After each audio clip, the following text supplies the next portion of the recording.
तो अब ऐसे में बिना लाइसेंस के प्लॉट काटने का मामला ये देखने को मिला है। फिलहाल 7 दिन में जवाब मांगा गया है कि आखिर ऐसा क्यों।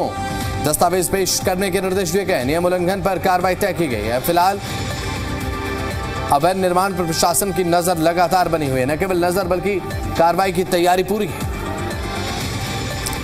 तो इस समय की बड़ी जानकारी आपको दिखा रहे हैं। दस्तावेज पेश करने के निर्देश, नियम उल्लंघन पर कार्रवाई तय।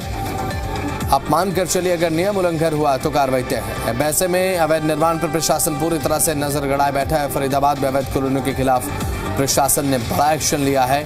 जीवन नगर पार्ट 2 और आसपास के क्षेत्रों में कृषि भूमि पर बिना लाइसेंस के कॉलोनी विकसित करने के आरोप लगाए जा रहे हैं। 55 लोगों को कारण बताओ नोटिस जारी किया गया। फिलहाल जिला नगर योजनाकार विभाग का आरोप है कि बिना अनुमति के प्लॉट काटे गए, सड़कें बनाई गई, निर्माण कार्य किया गया।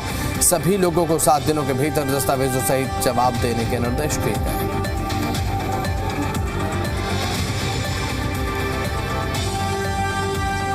जयप्रकाश भाटिया हमारे साथ, हमारे मीडिया संवाददाता जुड़ चुके हैं अपडेट्स के साथ। जयप्रकाश, कृषि की जमीन पर कॉलोनी आखिर कैसे काट दी गई? ये पूरी तरह से तो इलीगल ही है। अब फरीदाबाद में अवैध निर्माण पर लगातार प्रशासन की नजर, क्या अपडेट आपके पास अभी फिलहाल? बिल्कुल, देखिए फरीदाबाद की अगर बात की जाए तो फरीदाबाद के जीवन नगर पार्ट 2 का ये पूरा मामला बताया जा रहा है। जिस तरीके से दर्जन भर परिवार हैं जिन पर डीटीपी विभाग की तरफ से नोटिस जो है उनके मकानों पर चिपकाए गए हैं, और इससे पहले भी जब अवैध कॉलोनियां काटी जा रही थी तो डीटीपी विभाग की तरफ से तोड़फोड़ की कार्रवाई जो है उसको अंजाम दिया गया था। लेकिन जो भूमाफिया बिल्डर हैं वो भोली वाली जनता को वहां प्लॉट देते हैं और उसके बाद उन्हें बसाने का काम करते हैं। लेकिन जिस तरीके से एग्रीकल्चर की जमीन है और उस जमीन पर खेती करना होता है, लेकिन जो भूमाफिया है अपने फायदे के लिए गरीब जनता को वहां फंसाते हैं और उन्हें प्लॉट देकर वहां से रफू चक्कर हो जाते हैं। लेकिन फिलहाल की अगर बात की जाए तो फिलहाल डीटीपी विभाग की तरफ से उन्हें नोटिस चिपका किए गए हैं। 2 दिन का समय दिया गया है कि 2 दिन के अंदर अपने मकानों को वहां से खाली कर लेना, तो पीला बुलडोजर साफ तौर पर चलता हुआ दिखाई देगा। लेकिन इस पूरे मामले की अगर बात की जाए तो उसमें नुकसान जो है वो गरीब जनता का होता हुआ साफ तौर पर दिखाई दे रहा है। वहीं जो लोग हैं जिनके मकानों पर नोटिस चिपकाए गए हैं तो उनकी तरफ से भी साफ तौर पर ये कहा जा रहा है कि जिस बिल्डर ने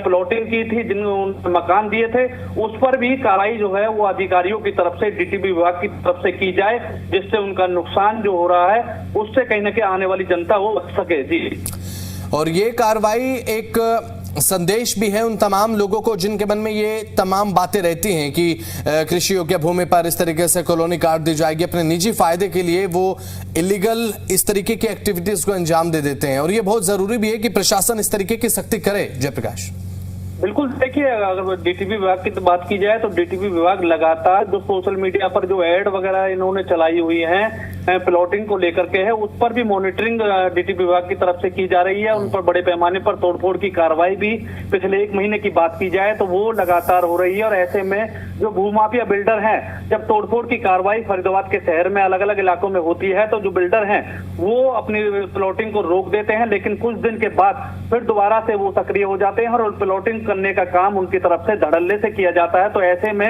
ठोस कदम जो है विभाग को उठाने पड़ेंगे, जिससे भोली वाली जनता जो है इनके शिकंजे में ना फंस पाए, उनका नुकसान ना हो पाए। क्योंकि जब तोड़फोड़ की कार्रवाई होती है तो पुलिस प्रशासन की बात की जाए, विभागीय अधिकारियों की बात की जाए तो परेशानियां जरूर खड़ी होती हैं, और ऐसे में इनकी रोकथाम के लिए। लेकिन जयप्रकाश, एक और बात बहुत ज्यादा अहम कि बिना लाइसेंस के कॉलोनी काट दी गई और बिना लाइसेंस के निर्माण कार्य यहाँ हुआ। इतने समय तक कहाँ विभाग सोया हुआ था? अपने आप में तो विभाग पर भी सवाल होता है। इलीगल वर्क है ये तो बिल्कुल ठीक बात है, कार्रवाई होनी चाहिए, लेकिन जब इतने समय से इलीगल वर्क चल रहा था, निर्माण कार्य हो गया, रास्ता निर्माण हो गया, अवैध ढांचे खड़े किए गए, उस समय तक कहाँ था प्रशासन? उस समय तक कहाँ विभाग था?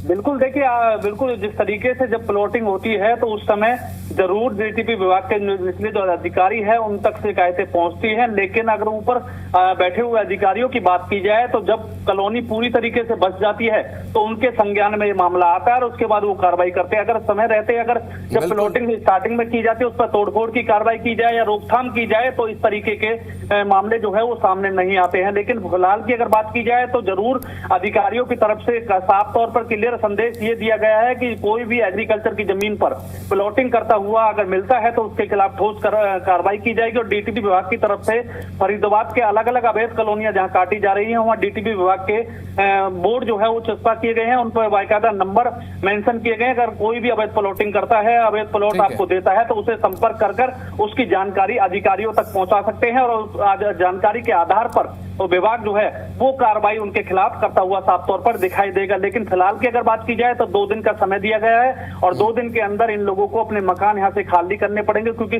3 नंबर नेहरू कॉलोनी की बात की जाए तो बड़े पैमाने पर वहां भी तोड़फोड़ की जा रही थी और ऐसे ही फरीदाबाद के अलग अलग विधानसभाओं की बात की जाए तो वहां चिन्हित किए गए हैं और उन पर भी आने वाले कुछ दिनों में बड़े पैमाने पर तोड़फोड़ होती हुई साफ तौर पर दिखाई देगी। जी बहुत बहुत शुक्रिया जयप्रकाश, जुड़े आप तमाम अपडेट्स आपने साझा किए।